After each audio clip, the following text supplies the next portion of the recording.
ওযু ভঙ্গের কারণ কয়টি? 7টি। নামাজ ভঙ্গের কারণ কয়টি? 19টি। ঈমান ভঙ্গের কারণ কয়টি? এই জানেন না। অথচ আমাদের প্রত্যেক মিনিটে মিনিটে ঈমান ভঙ্গ হচ্ছে। ঈমান ভঙ্গের কারণ আমরা জানি না। আফসোস, ওযু ভঙ্গের কারণ জানি, নামাজ ভঙ্গের কারণ জানি, ঈমান ভঙ্গের কারণ আমি জানি না। ঈমান ভঙ্গের কারণ জানার দরকার আছে না নাই? উম্মত তো ধ্বংস এখানেই। শুধু সেলিব্রিটি পেশাদার বক্তাকে সুর সার দিয়ে একটু হাসাই গেল, কান্দাই গেল, এরকম বক্তার মতো বক্তা হয় না। কিন্তু উম্মতের প্রয়োজন কি? বর্তমান প্রেক্ষাপটে উম্মতের প্রয়োজন তার ঈমান আমল হেফাজত করতে হবে। আমার ঈমান আমল যদি হেফাজত না হয়, তাহলে আমি আখিরাতে পরকালে মুক্তি পাবো কিভাবে? আল্লাহ রাসূল বলেন, মুসলিম শরীফের হাদিস, আমার উম্মতের সময় এমন একটা জামানা আসবে, আমার উম্মত সকালে মুমিন থাকবে, বিকালে কাফের হয়ে যাবে। বিকালে মুমিন থাকবে, সকালে কাফের হয়ে যাবে। সাহাবায়ে কেরাম বললেন, হে আল্লাহর রাসূল, আপনার উম্মত আবার কাফের কিভাবে হবে? সকালে মুমিন থাকবে, বিকালে কাফের হয়ে যাবে, বিকালে মুমিন থাকবে, সকালে কাফের হয়ে যাবে। আল্লাহ রাসূল উত্তর দিলেন, আমার উম্মত তারা এমন এমন কাজ করবে, এমন এমন কথা বলবে, যে কথা বলার দ্বারা, যে কাজ করার দ্বারা তার সঙ্গে সঙ্গে ঈমান ভঙ্গ হয়ে যাবে। ঈমান ভঙ্গের কারণ 26টি। কয়টি? ঈমান ভঙ্গের কারণ কয়টি? 26টি। যদি কোনোদিন আসি তাহলে বলবো ইনশাআল্লাহ। আজকে যে বিষয়বস্তু এটা আগে বলি। ঈমান বাঁচাতে হবে ভাই দোস্ত বুজুর্গ। কবরে যাওয়ার পরে প্রশ্ন করা হবে। কয়টা প্রশ্ন করা হবে বলেন দেখি? আমরা জানি 3টা প্রশ্ন করা হবে, কিন্তু ভাই দোস্ত বুজুর্গ, আবু দাউদ শরীফের হাদিস, 3টা প্রশ্ন করার পর 4র্থ নম্বর সম্পূরক প্রশ্ন করা হবে। আল্লাহ রাসূল বলেন, যখন বান্দাকে কবরে রেখে আসে তার আত্মীয় স্বজন, রেখে আসার পর 2জন ফেরেশতা আসে। 2জন ফেরেশতা এসে ফায়ুকঈদানিহি, তাকে উঠায় বসানোর পর আল্লাহ তাআলা তার রূহ ফিরিয়ে দেয় তার বডিতে। বসানোর পর এই ফেরেশতারা তাকে প্রশ্ন করে। প্রথম প্রশ্ন কি হবে? তুমি কোন দল করতে? তোমার নেতা কে ছিল? ফেরেশতারা প্রথম প্রশ্ন করবে, মার রব্বুকা, তোমার রব কে? এই হাদিসের ব্যাখ্যার ভিতরে এসেছে, মার রব্বুকা, তোমার রব কে? দুনিয়া থেকে মুখস্থ করে গেলে হবে না। যত বড় আরবি ভাষাবিদ হোক না কেন, যত বড় আলেম হোক না কেন, যতবারই মুখস্থ করুক না কেন, এই প্রশ্নের উত্তর দিতে পারবে একমাত্র ওই সমস্ত বান্দারা যারা রবের ইবাদত বন্দেগী করেছে সারা জীবন। সেই সমস্ত বান্দারাই একমাত্র উত্তর দিতে পারবে, রব্বি আল্লাহ, আমার রব, আমার রব। না মুখস্থ করে যাবেন? ইমাম গাযালী রাহমাতুল্লাহ আলাইহি বলেন, যখন কবরে মুমিন বান্দাকে প্রশ্ন করা হবে, মার রব্বুকা, তোমার রব কে, তোমার নবী কে, তোমার ধর্ম কি ছিল, যখন প্রশ্ন করা হবে এই বান্দা যদি দুনিয়ায় থাকতে আল্লাহ তাআলার বিধিবিধান মেনে যায়, রাসূলের তরিকায় চলে, ধর্মীয় অনুশাসন মেনে চলে, ইমাম গাজালি রাহমাতুল্লাহ আলাইহি বলেন সেকেন্ডের ভিতরে সে আন্তর্জাতিক মানের আরবি ভাষাবিদ হয়ে যাবে। সেই জন্য ভাই ও দোস্ত বুজুর্গ, কবরের প্রশ্নের উত্তর মুখস্থ করলে হবে না, এটা আমলের সাথে সম্পর্ক। আমি যদি আমার রবের বিধিবিধান মেনে যেতে পারি, হুকুম আহকাম মেনে যেতে পারি, তাহলে অটোমেটিক আমার মুখ দিয়ে বের হয়ে যাবে রব্বি আল্লাহ, আমার রব আল্লাহ। আমি যদি আল্লাহর হাবিবের সুন্নাত পরিপূর্ণভাবে মেনে যেতে পারি, আল্লাহ রাসূলকে অনুসরণ করে যেতে পারি, তাহলে আমার মুখ দিয়ে অটোমেটিক বের হয়ে যাবে আমার নবী হচ্ছেন মুহাম্মদুর রাসূলুল্লাহ সাল্লাল্লাহু আলাইহি ওয়াসাল্লাম। আমি যদি আমার ধর্ম যদি মেনে যেতে পারি, ধর্মীয় অনুশাসন যদি মেনে যেতে পারি, তাহলে আমার মুখ দিয়ে অটোমেটিক বের হয়ে যাবে আমার ধর্ম হচ্ছে ইসলাম। আল্লাহ রাসূল বলেন নেককার বান্দা তো উত্তর দিতে পারবে, আর যারা বদকার বান্দা দুনিয়ায় থাকতে আমল করে নাই, নামাজ কালাম পড়ে নাই, ধান্দাবাজি করে বেরিয়েছে, নফসের গোলামি করেছে, রাসূলকে মানে নাই, ধর্মকে মানে নাই, কবরে তাকে প্রশ্ন করার সাথে সাথেই সে উত্তর দেবে লা আদরি লা আদরি, আমি কিছু জানি না, আমি কিছু জানি না, আমি কিছু জানি না। তাই কি জানো? তার পিছনে শুধু ঘুরছি, দলবাজি করছি, অস্ত্রবাজি করছি, এই করছি। সেই জন্য ভাই দোস্ত বুজুর্গ, আল্লাহ তাআলা যে আমাদেরকে সৃষ্টি করেছেন একটা উদ্দেশ্য আছে না নাই? আছে। মাহফিল কর্তৃপক্ষ যেখানে মাহফিল করতেছেন একটা উদ্দেশ্য আছে, সেই উদ্দেশ্যটা হচ্ছে এই মাহফিল উপলক্ষে মানুষ যেন হেদায়েত পায়, মানুষের কথা শুনে যেন হেদায়েত পায়, কোরআন সুন্নাহর কথা শুনে হেদায়েত পায়, এই মানুষগুলো যেন মসজিদ মুখী হয়, মাদ্রাসা মুখী হয়, আলেম ওলামাদেরকে মহব্বত করে, পরস্পর যেন একে অপরকে মহব্বত করতে পারে, মিলেমিশে থাকতে পারে, এই উদ্দেশ্যেই মাহফিলগুলি করা হয়। আল্লাহ তাআলা আমাদেরকে সৃষ্টি করেছেন, তার উদ্দেশ্য কি? সূরা জারিয়াতের ভিতরে আল্লাহ তাআলা বলেন ওমা খালাকতুল জিন্না ওয়াল ইনসা ইল্লা লিয়াবুদুন। আল্লাহ তাআলা বলেন আমি জিন ইনসানকে একমাত্র আমার ইবাদতের জন্য সৃষ্টি করেছি। ওমা মা ইল্লা বাদ, তার মানে তাকিদ, যে জিন এবং ইনসান, মানব এবং দানবকে আমি একমাত্র সৃষ্টি করেছি কি উদ্দেশ্যে? আমার ইবাদতের জন্য আমি সৃষ্টি করেছি। প্রশ্ন হতে পারে হুজুর ইবাদত তাহলে কি ব্যবসা বাণিজ্য করবো না, চাষাবাদ করবো না, চাকরি বাকরি করবো না? আরে ভাই আমার চাষ আবাদ যদি আল্লাহ রাসূলের তরিকায় হয় তাহলে এটাও ইবাদত। আমার ব্যবসা যদি আল্লাহ রাসূলের তরিকায় হয় তাহলে এটাও ইবাদত। আমার বাথরুমে যাওয়া যদি আল্লাহ রাসূলের তরিকায় হয় তাহলে এটাও ইবাদত। আমার স্ত্রীর কাছে গমন করা যদি রাসূলের তরিকায় হয় তাহলে এটাও ইবাদত।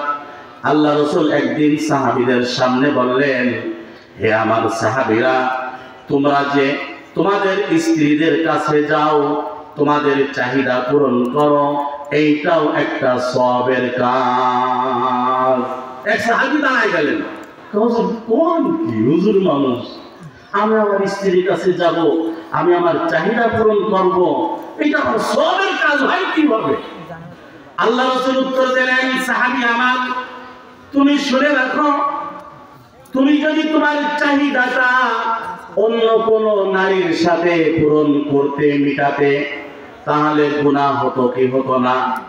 সাহাবী বললেন, হে আল্লাহর রাসূল, আমি আমার জৈবিক চাহিদাটা যদি কোনো নারীর সাথে মেটাতাম, তাহলে এটা জিনার গুনাহ হতো।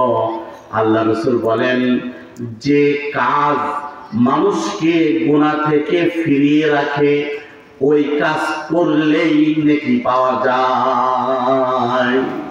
সেই জন্য ভাই দোস্ত বুজুর্গ, আমার জন্য প্রত্যেকটা কাজ ইবাদত হয়।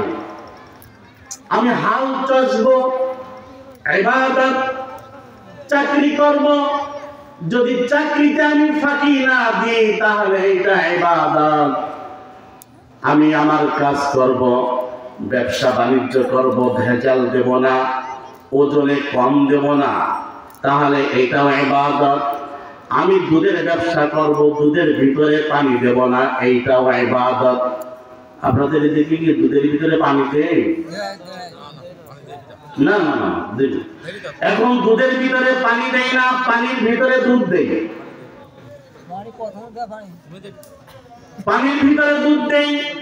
আমরা এমন এক দেশে বসবাস করছি ভাই দোস্ত বুজুর্গ, যা খাচ্ছি সব 2 নম্বর, 1 নম্বর বলতে কিছু নাই। সেই জন্য ভাই দোস্ত বুজুর্গ, এইটা হচ্ছে আমাদের পাপের ফসল। হাদিসের ভিতরে আছে, বান্দাদের যখন পাপের মাত্রা বেড়ে যায়, তখন আল্লাহ তাআলা রিজিকের বরকত উঠাই নেই। তখন আল্লাহ তাআলা এমন এমন কিছু রোগ দেন। আল্লাহ রাসূল বলেন, মা সামি'তুম ওয়ালা আবাউকুম, শেষ জামানায় এমন এমন কিছু রোগ হবে মানুষের অতি পাপের কারণে, যে রোগের কথা তোমরাও শোনো নাই এবং তোমাদের বাপ দাদারাও শোনে নাই।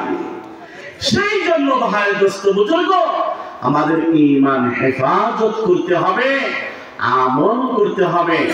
2টা জিনিস, আমি যদি উমরা করতে যেতে চাই, সৌদি আরব যেতে চাই, কয়টা জিনিস থাকা লাগবে জানেন? 1 নম্বর পাসপোর্ট থাকতে হবে। কথা না বলি আমরা, 1 নম্বর কি থাকতে হবে? আমাদের দেশের বাইরে যেতে হলে 1 নম্বর কি থাকতে হবে?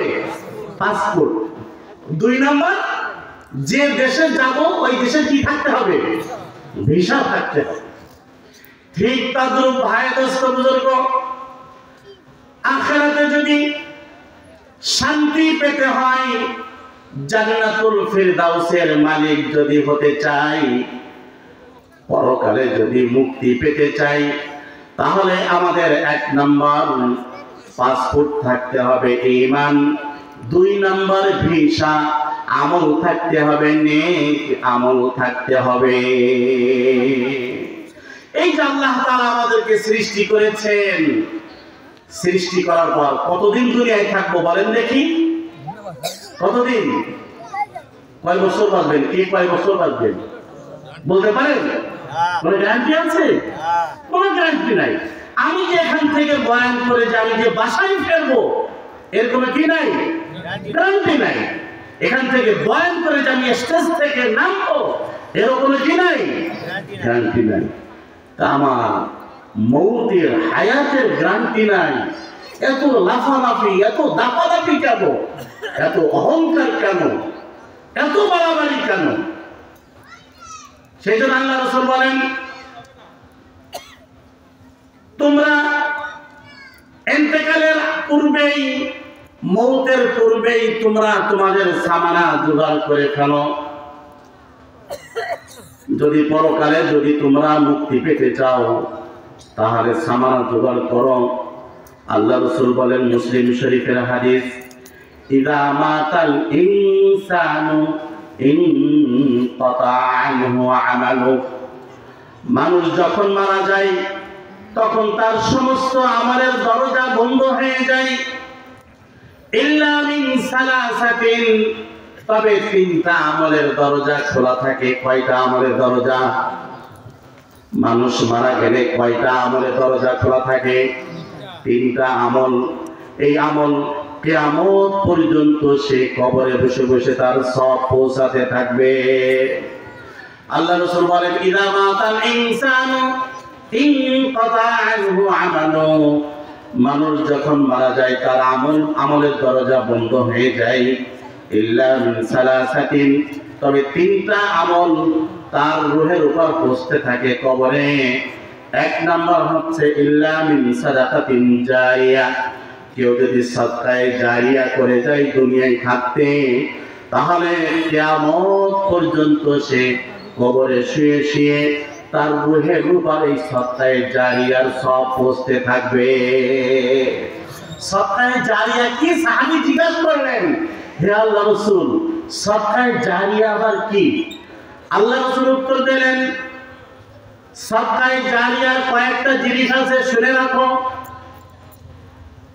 কূপ খনন করে দেওয়া, এটা সাদকায়ে জারিয়া। মানুষের জন্য পানির ব্যবস্থা করে দেওয়া, নোংরখানা করে দেওয়া, গাছ লাগাই দেওয়া, মানুষের পানির ব্যবস্থা করে দেওয়া, মুসহাফ অর্থাৎ কোরআন দান করা, এগুলি সব সাদকায়ে জারিয়া। মসজিদ মাদ্রাসার নির্মাণের কাজ চলতেছে, এই মুহূর্তে যদি আমি এক ব্যাগ সিমেন্ট দান করি, এক টন রড দান করি, অথবা এক ট্রাক ইট দান করি, এক ট্রাক বালু দান করি, এই নির্মাণ কাজে যদি আমি শরীক হতে পারি, আল্লাহ রাসূল বলেন এইগুলি হচ্ছে তোমার জন্য সাদকায়ে জারিয়া। কিয়ামত পর্যন্ত এই সাদকায়ে জারিয়া, প্রবাহমান সাদকা দান, কিয়ামত পর্যন্ত সে কবরে শুয়ে শুয়ে পেতে থাকবে। সুবহানাল্লাহ। সেই জন্য ভাই দোস্ত বুজুর্গ, সাদকায়ে জারিয়ার ব্যবস্থা করে যাওয়া, সাদকায়ে জারিয়ার ব্যবস্থা করে দেওয়া। এই টাকা পয়সার হিসাব দেওয়া লাগবে কিয়ামতের দিন, প্রত্যেকটা পয়সার হিসাব দেওয়া লাগবে। তিরমিজি শরীফের হাদিস, ভালো করে খেয়াল করবেন। আল্লাহ রাসূল বলেন, লা তাজুলু কদামা ইবনে আদম হাত্তা ইউসআলা আন খামসিন। কিয়ামতের দিন আদম সন্তানকে 5টি প্রশ্ন করা হবে। এই 5টি প্রশ্নের উত্তর না দেওয়া পর্যন্ত আদম সন্তান এক কদম সামনেও যেতে পারবে না, এক কদম পিছনেও আসতে পারবে না। কিয়ামতের দিন কয়টা প্রশ্ন হবে? 5টা। কিয়ামতের মাঠে বিশ্বাস হয়? কিছু আমাদের সমাজে কিছু কিছু নাস্তিক লোক, হুজুররা এরকম কয়, হুজুররা হুজুরে কোনো কাজ দেখায় দে, পরের বাড়ি খায়, আর এগুলো গাল চাটাম দিয়ে বলে, এরকম আছে না? সাবধান, ঈমান নষ্ট হয়ে যাবে। আমি সহিহ হাদিস থেকে বলতেছি, তিরমিজি শরীফে। সাবধান, আমাদের জবানের হেফাজত করতে হবে। এই জবানের কারণে মানুষ জাহান্নামে যাবে, অধিকাংশ মানুষ উল্টা পাল্টা কথা বলার কারণে। কিছু লোক আছে হুজুর দেখলে অ্যালার্জি বাড়ে, আছে না নাই? সাবধান, আলেমদেরকে মহব্বত করবেন। আমি হাদিসগুলি বলবো ইনশাআল্লাহ। আমার মতো মোটা হুজুর যদি দেখে, তখন বলে কি, পরের বাড়ি খাইতে খাইতে হুজুরটা কি মোটা হয়েছে, আল্লাহ কি মোটা হয়েছে।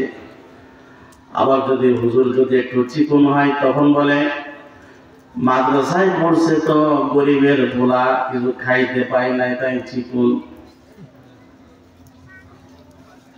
হুজুর যদি বাটন ফোন চালায়, তখন বলে কি, হুজুররা গরিব মানুষ, টাচ ফোন কিভাবে কিনবে, টাকা পয়সা নাই তাই বাটন ফোন চালায়। আবার হুজুর যদি টাচ ফোন চালায়, কয় কি, হুজুরদের টাচ ফোন চালানোর দরকার কি, এর ভিতরে কত খারাপ জিনিস আছে। হুজুরকে দাওয়াত দিয়েছে, হুজুর আগে আগে বাসায় পৌঁছে গিয়েছে, তখন বলে হুজুর ব্যাপার কি আগে নিয়ে আসলেন, দাওয়াত কি আরেকটা আছে নাকি পরে আগে আগে চলে আসলেন। হুজুরের দাওয়াতে যদি 1 মিনিট যাইতে দেরি হয়, তখন বলে কি, হুজুর দাওয়াত মনে হয় আরেকটা ছিল তাই দেরি হয়েছে আসতে। হুজুর যদি একটু জোরে হাঁটেন তাই হুজুর খুব অহংকারী। হুজুর যদি একটু আস্তে হাঁটেন আবার বলে কি হুজুর বিভিন্ন রোগ ব্যাধিতে হুজুর মরে যাচ্ছে। এরকম কিছু লোক আছে আলেমরা আমাদের শুধু ভুল ধরতে চায়। সাবধান ভাই দোস্ত বুজুর্গ, এই যে এই উম্মতকে আলেমের সাথে সম্পর্ক জুড়ে দিতে হবে, নাই তো ধ্বংস হয়ে যাবে উম্মত। মুসলিম শরীফের হাদিস, আল্লাহ রাসূল বলেন তাশফাউ ইয়াউমাল কিয়ামাতি সালাসাতুন, কিয়ামতের দিন তিন শ্রেণীর লোক সুপারিশ করবে। আল আম্বিয়া সুম্মা আল উলামা সুম্মা শুহাদা। এক নম্বর নবীগণ সুপারিশ করবেন, দুই নম্বর আলেমরা সুপারিশ করবে, তিন নম্বর শহীদগণ সুপারিশ করবেন। সেই জন্য ভাই দোস্ত বুজুর্গ, আলেমদেরকে মহব্বত করবো তো ইনশাআল্লাহ, মহব্বত করবো তো ইনশাআল্লাহ। মাদ্রাসাকে মহব্বত করবো তো ইনশাআল্লাহ। মাদ্রাসার যে প্রয়োজন, মাদ্রাসার পাশে থাকবো তো ইনশাআল্লাহ, মসজিদের পাশে থাকবো তো ইনশাআল্লাহ। ভাই দোস্ত বুজুর্গ, ঈমান আমরা নষ্ট না করি। ঈমান নষ্ট হয়ে যাচ্ছে আমাদের বিভিন্ন কথার দ্বারা, ঈমান নষ্ট হয়ে যাচ্ছে আমাদের। ভাই দোস্ত বুজুর্গ, ঈমান নষ্ট না করি। আল্লাহ রাসূল বলেন বান্দা যখন মারা যায় তখন তার সমস্ত আমলের দরজা বন্ধ হয়ে যায়, শুধু তিনটা আমলের দরজা খোলা থাকে। এক নম্বর হচ্ছে সদকায়ে জারিয়া। কি বললাম? সদকায়ে জারিয়া। নিজের জীবদ্দশায় নিজে বেঁচে থাকতে দান সদকা করে যাবেন। আমি মারা গেলে আমার ছেলে যে, আমার মেয়ে আমার নামে যে দান সদকা করবে, এরপরে গ্যারান্টি আছে? একটু মনে দেখেন না, আপনি এখনই মারবেন, আপনার ছেলে মেয়ে, আপনার বউ নেকি কান্দা কানবে, নাটকি কান্দা কানবে, কিন্তু খোঁজ করবে কোন আলমারির চাবি কোথায় আছে, কোন ডয়ারের চাবি কোথায় আছে, কোন ব্যাংকের চেক কোথায় আছে, কোন ডয়ারে কত টাকা আছে, এইগুলো আগে খুঁজবে। ঠিক না? ঠিক না? দেখেন না, মনে দেখেন না? সেই জন্য আমি মারা যাওয়ার পর আমার ছেলে, আমার মেয়ে, আমার বউ যে আমার নামে যে দান সদকা করবে, এর কোনো গ্যারান্টি নাই।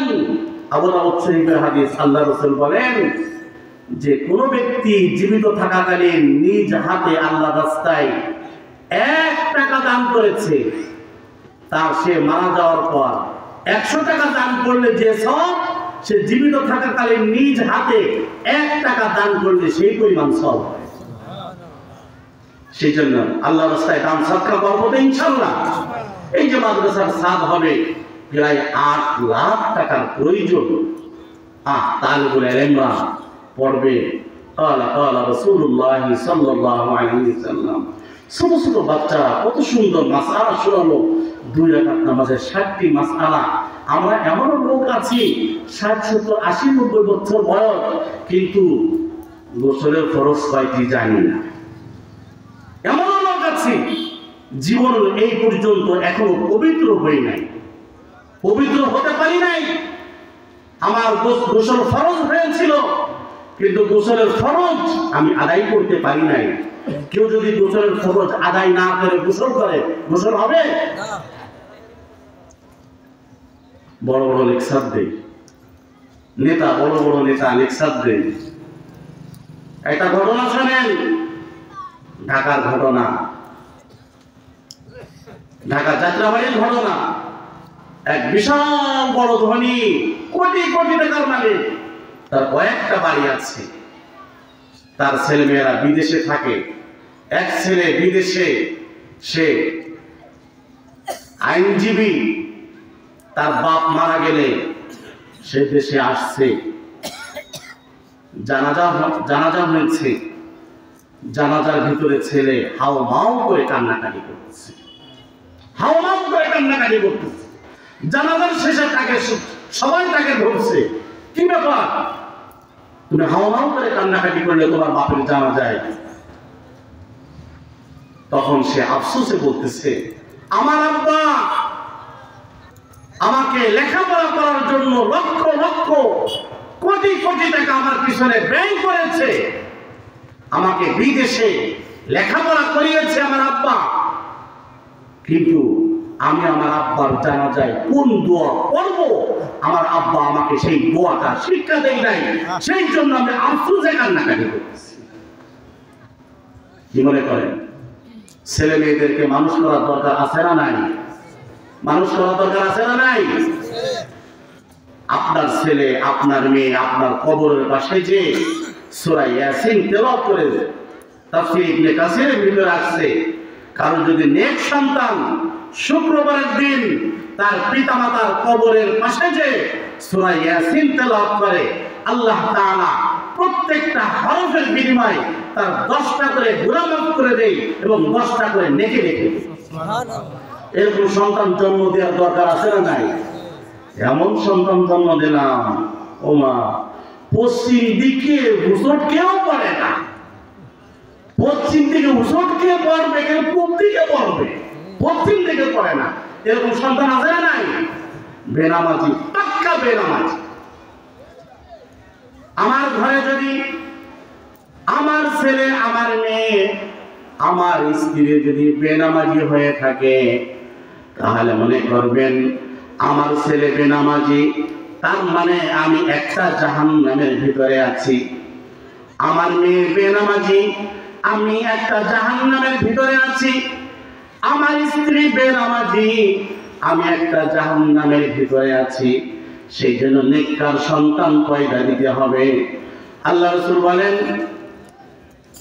আওয়ালাদিন সালিহিন ইয়াদউনা, কেউ যদি নেককার সন্তান রেখে যায় আর এই নেককার সন্তান তার পিতামাতার জন্য যদি দোয়া করে, কিয়ামত পর্যন্ত এই সওয়াব পিতামাতার রূহের উপরে পৌঁছতে থাকে। সেই জন্য ভাই দোস্ত বুজুর্গ, নেককার সন্তান রাখার দরকার আছে না নাই? নেককার সন্তান তৈরি করার দরকার আছে না নাই? নেককার সন্তান কারে করে? টাকা পয়সা দিয়ে বড় লোক করে দিলাম, গাড়ি বাড়ি করে দিলাম, সবকিছু করে দিলাম, এর সুসন্তান কয়? এর সুসন্তান কয়? সেই জন্য ভাই রাসূল বলবো, টাকা পয়সা গাড়ি বাড়ি এর ভিতরে কোনো সফলতা নাই। প্রকৃত সফলতা হচ্ছে আল্লাহ তাআলাকে রাজি খুশি করা। আমি নেককার সন্তান রেখে গেলাম কিনা, আমি মারা যাওয়ার পর আমার ছেলে আমার জন্য কোরআন তেলাওয়াত করবে, আমার মেয়ে আমার জন্য কোরআন তেলাওয়াত করবে, হুজুরকে ভাড়া করা লাগবে না। এরকম সন্তান তৈরি করার দরকার আছে না নাই? আছে।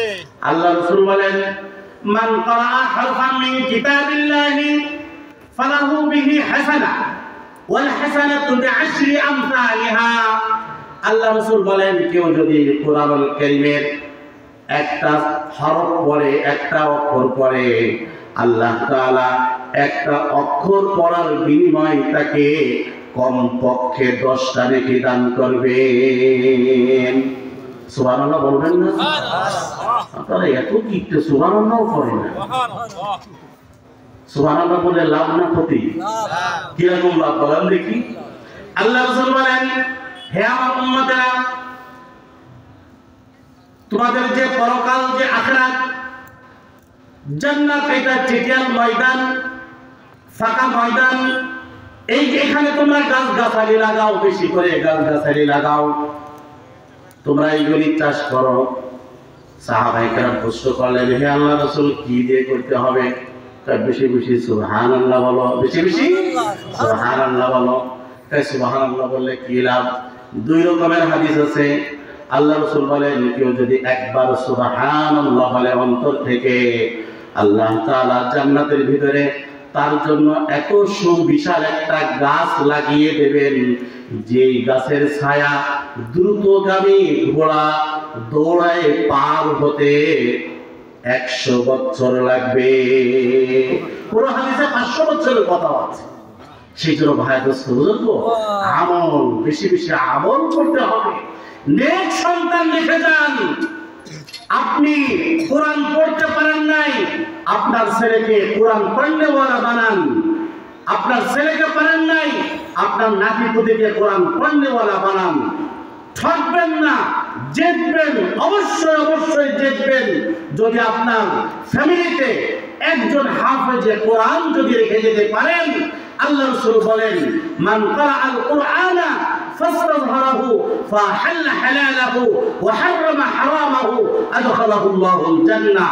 যেই ব্যক্তি কোরআন পড়লো, কোরআনের হেফাজত করলো, হালালকে হালাল জানলো, হারামকে হারাম জানলো, আল্লাহ রাসূল বলেন এই হাফেজে কোরআনের উসিলায় তার পরিবারের এমন 10 জন লোককে এই হাফেজে কোরআন সুপারিশ করে জান্নাতে নেবে যে পরিবারের 10 জনের জন্য জাহান্নাম ওয়াজিব হয়ে গিয়েছিল। তাহলে একজন হাফেজে কোরআন কমপক্ষে কতজনকে জান্নাতে নিতে পারবে? 10 জন, কমপক্ষে 10 জন, কমপক্ষে এটা। আর আলেম যদি বানাতে পারেন আরো তো আজীব খেলা। সেই জন্য ভাই বুজুর্গ, নেক সন্তান তৈরি করার দরকার আছে না নাই? মা বোনেরা পর্দার আড়ালে যারা আছেন, নেককার সন্তান পয়দা দিতে হলে আমাকে আপনাকে নেককার হতে হবে। বেপরদায় চলা যাবে না, স্বামীর অবাধ্য হওয়া যাবে না। আমাদের সমাজে তো বর্তমান স্বামী কোনো কিছু কিনে এনে দিলে স্ত্রীর পছন্দ হয় না। স্ত্রী বলে, তুমি কিনে এনে দিলে, আমি মার্কেট চিনি না, আমি তো মার্কেট চিনি, তুমি কিনে এনে দাও কে? আমি তো মার্কেটে যাব। কিন্তু না মা আমার সাবধান, স্বামীর অবাধ্য হওয়া যাবে না। বুখারী শরীফের হাদিস, আল্লাহ রাসূল বলেন, ইয়া মা'শারান নিসা, ইয়া মা'শারান নিসা, হে মহিলাগণ, তাসাদদাকনা, তোমরা বেশি বেশি করে দান সদকা করো। সাহাবায়ে কেরাম জিজ্ঞাসা করলেন, কেন? আমি মেরাজে গিয়েছিলাম, জান্নাত জাহান্নাম ভ্রমণ করেছিলাম, তখন আমি জাহান্নামে অধিকাংশ নারীদেরকে দেখেছি। জাহান্নামের অধিকাংশ কাদেরকে দেখেছেন? নারীদেরকে। ফাকুলনা, নারীরা প্রশ্ন করলেন, হে আল্লাহ রাসূল, নারীদেরকে বেশি বেশি কেন দেখলেন? তখন আল্লাহ রাসূল উত্তর দিলেন, তুকসিরনাল লা'না, নারীরা তোমরা বেশি বেশি করে অভিশাপ দাও। কিছু থেকে কিছু হলে ছেলে মেয়ে বলে, তুই মরিস না কা, তুই বাসের তলে পড়ে মরিস না কা, তুই ভ্যানের তলে পড়ে মরিস না কা। স্বামীরাও এরকম অভিশাপ দেই, মহিলারা এরকম দেই না, দেই না, দেই। আল্লাহ রাসূল বলেন, তুকসিরনাল লা'না, মহিলারা তোমরা বেশি বেশি অভিশাপ দাও। অতাকফুরনাল আশিরা, আর স্বামীর অকৃতজ্ঞ হয়। স্বামী 20 বছর যাবৎ সংসার করতেছে, সব কিছু দিচ্ছে, আজকে একটা জিনিস চাইছে স্বামীর কাছে, স্বামী দিতে পারে না। পরে কি কয় জানেন? তোমার সংসারে আমি বান্দির মতো খাটতে খাটতে জীবন শেষ হয়ে গেল, জীবনে কোনোদিন একটু সুখ পালাম না আমি। আজকে একটা জিনিস কি পাইছি তোমার কাছে আমি, তুমি তো শুধু আমার বান্দির মতোই খাটাইছ। এরকম মহিলারা পাই না, পাই না। আমি আপনাদের পাশের মানুষ, আমার বাড়ি সীমা থাকি ঢাকায়। আমি দোয়ারানা মাদ্রাসায় পড়ছি 10 বছর, দোয়ারানা মাদ্রাসায়। মাওলানা রুহুল আমিন সাহেব আমার নানা হয়। যাই হোক, মা বোনদেরকে বলছি, সাবধান, স্বামীর অবাধ্য হওয়া যাবে না। স্বামীর অবাধ্য হয়ে জান্নাতে যাওয়া যাবে না, আর অকৃতজ্ঞ হওয়া যাবে না। মহিলারা বেশি অকৃতজ্ঞ, বেশি অকৃতজ্ঞ, আর স্বামীর অবাধ্য হয়, স্বামীর নাশকরি করে, সাবধান। আর আমরা 5 ওয়াক্ত নামাজ কালাম পড়বো তো ইনশাআল্লাহ? 5 ওয়াক্ত নামাজ পড়বো, সবাই পড়বো তো ইনশাআল্লাহ? মাদ্রাসার প্রতি খেয়াল রাখবো তো ইনশাআল্লাহ? মাদ্রাসায় 8 লাখ টাকা লাগবে, ছাদ নির্মাণের জন্য 8 লাখ টাকা লাগবে। এমন কেউ আছে যে হুজুর আমি নিজ খুশি হয়ে আমি 10,000 টাকা, 5,000 টাকা, 1,000 টাকা, 2,000 টাকা দেবো? এরকম কেউ আছেন? আমাকে কালেকশন করতে নিষেধ করছে, যে কালেকশন আমাদের এখানে কালেকশন হয় না, কালেকশন হয় না। এই যে মাদ্রাসার ছাদের নির্মাণ কাজ হবে, 8 লাখ টাকার প্রয়োজন।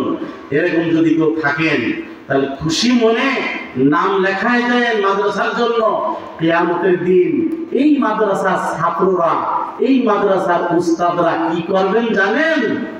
ইবনে মাজাহ শরীফের হাদিস, সহিহ হাদিস, আল্লাহ রাসূল বলেন যে কিয়ামতের দিন ইউসাফু আহলুন নার কিয়ামতের দিন জাহান্নামীদেরকে কাতার বন্দী করা হবে। কাতার বন্দী করার পরে জান্নাতীদেরকে বলা হবে জান্নাতীরা জান্নাতে চলে যাও, জাহান্নামীদেরকে বলা হবে তোমরা জাহান্নামে চলে যাও। তখন এই জাহান্নামীরা জান্নাতের দিকে তাকাবে, তাকাবে, তাকায় বলবে ইয়া ফুলান আমা তারিফুনি, হে অমুক আমাকে কি আপনি চেনেন? জাহান্নামীরা জান্নাতীকে জিজ্ঞেস করবে আমাকে কি চেনেন? তখন বলবে তুমি কে?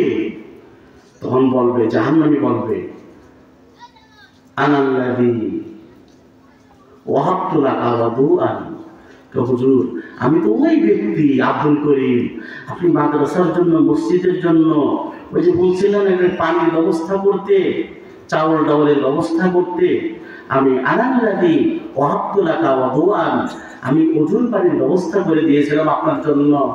ওয়া সাকাইতু লাকা শুরবাতান, আপনাকে এক ঢোক পানি পান করিয়েছিলাম, আপনার ছাত্রদের চাউল দিয়েছিলাম, ডাউলের ব্যবস্থা করে দিয়েছিলাম, পানির ব্যবস্থা করে দিয়েছিলাম, সিমেন্ট দিয়েছিলাম, বালু দিয়েছিলাম। হুজুর আমি সেই ব্যক্তি। আর যেহেতু হুজুর আমি ধরা পড়ে গেছি, আল্লাহ তাআলা তো ফয়সালা আবার জাহান্নামে যেতে হবে, হুজুর আপনি তো আলেম মানুষ, একটু সুপারিশ করে দেন না একটু আল্লাহর কাছে, একটু বলেন যে আল্লাহ জান্নাত দেন। তখন এই আলেম, খোদার কসম সহিহ হাদিস থেকে বলছি, এই আলেম তখন আল্লাহর কাছে বলবে আল্লাহ এই লোক দুনিয়ায় থাকতে পানির ব্যবস্থা করেছিল, চাউলের ব্যবস্থা করেছিল, সিমেন্ট বালুর ব্যবস্থা করেছিল, আল্লাহ তুমি এই লোককে শাস্তি দিও না, জাহান্নামে দিও না, এই লোক আলেমদের সাথে সম্পর্ক ছিল, আল্লাহ এই লোকের মাফ করে তুমি জান্নাত দান করো। সঙ্গে সঙ্গে আল্লাহ তাআলা এই আলেমের সুপারিশ গ্রহণ করে এই জাহান্নামীদেরকে জাহান্নাম থেকে মুক্তি দিয়ে জান্নাত দিয়ে দেবেন। তাহলে মসজিদ মাদ্রাসার সাথে সম্পর্ক রাখলে লাভ না ক্ষতি? লাভ না ক্ষতি? আলেম ওলামাদের সাথে সম্পর্ক রাখলে লাভ না ক্ষতি? লাভ, কোনো ক্ষতি নাই, না লাভ আর লাভ। সেই জন্য ইনশাআল্লাহ মাদ্রাসার সাথে সম্পর্ক রাখবো, যখন যা চাওয়া হয় দেবো তো ইনশাআল্লাহ, মসজিদের জন্য যা চাওয়া হয় দেবো তো ইনশাআল্লাহ। আর একটা কথা বলি ভাই দোস্ত বুজুর্গ, আমরা পরের হক নষ্ট করব না, পরের হক নষ্ট না করি। কিয়ামতের দিন দেখা যাবে কেউ হজ করছে 10 বার, উমরা করছে 100 বার, তাহাজ্জুদ, আওয়াবিন, ইশরাক, 5 ওয়াক্ত নামাজ, সব আমল তার আছে, কিন্তু ধরা খেয়ে যাবে বান্দার হক নষ্ট করার জন্য সে জান্নাতে যেতে পারবে না। মুসলিম যেতে পারবে, বান্দার হক নষ্ট করার কারণে সে জান্নাতে যেতে পারবে না। আইল খেলেন, মেয়েকে ফাঁকি দেন, ছেলেকে ফাঁকি দিও, হজে যান, হজে যে শয়তানকে পাথর মারেন, তো শয়তান কি পায় জানেন? আরে দোস্ত আমি আর তুই তো একই কোয়ালিটি, তুই আবার আমার পাথর মারতেছিস। এরকম লোক আছে না নাই? মেয়েকে ফাঁকি দেয়, সব জমি ছেলের নামে লিখে দিয়েছে, ছেলেকে ফাঁকি দেয় মেয়ের নামে লিখে দিয়েছে, প্রতিবেশীকে ফাঁকি দেয়, ভাইকে ফাঁকি দেয়, আরেকজনের হক নষ্ট করে। এরকম লোক আছে না নাই? যতই সিজদা করতে করতে কপাল কালো করে ফেলেন, এই পরের হক নষ্ট করার কারণে আমার নামাজ, কালাম, হজ, উমরা, যাকাত, ফিতরা আমাকে জান্নাতে নিতে পারবে। সেই জন্য বান্দার হক নষ্ট করব না ইনশাআল্লাহ। আজকে থেকে বান্দার হক নষ্ট করব না, মনে থাকবে তো ইনশাআল্লাহ। মাদ্রাসার দিকে খেয়াল রাখবো তো ইনশাআল্লাহ, আর বান্দার হক নষ্ট করব না। আল্লাহ বলেন বান্দা তুই নামাজ পড়িস নাই, আমি নামাজ পড়লে করতে পারি, হজ করিস নাই, মাফ করলে করতে পারি, উমরা করিস নাই, মাফ করলে করতে পারি, যাকাত দিস নাই, মাফ করলে করতে পারি আমি, কিন্তু বান্দার হক নষ্ট করিস না, আমি মাফ করব না।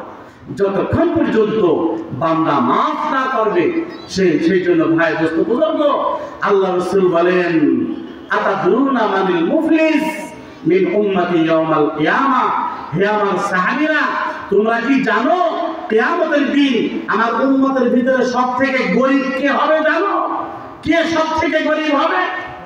সাহাবায়ে কেরাম বলেন মাল্লা দিনারা লাহুম ওয়ালা দিরহাম লাহুম, যার টাকা পয়সা নেই সেই তো গরীব। আল্লাহ রাসূল বলেন না, কিয়ামতের দিন সে নামাজ নিয়ে আসবে, যাকাত নিয়ে আসবে, হজ নিয়ে আসবে, দান সদকা নিয়ে আসবে, সব কিছু নিয়ে আসবে। ওয়াকাদ কাযাবা হাযা, কিন্তু কাউকে গালি দিয়েছে, ওয়াকাদ শাতামা হাযা, ওয়াকাদ দারাবা হাযা, ওয়াকাদ সাফাকা দামা হাযা, কারণ হক নষ্ট করেছে। এই হক নষ্ট করার কারণে এই বান্দা ফেঁসে যাবে, সে আর জান্নাতে যেতে পারবে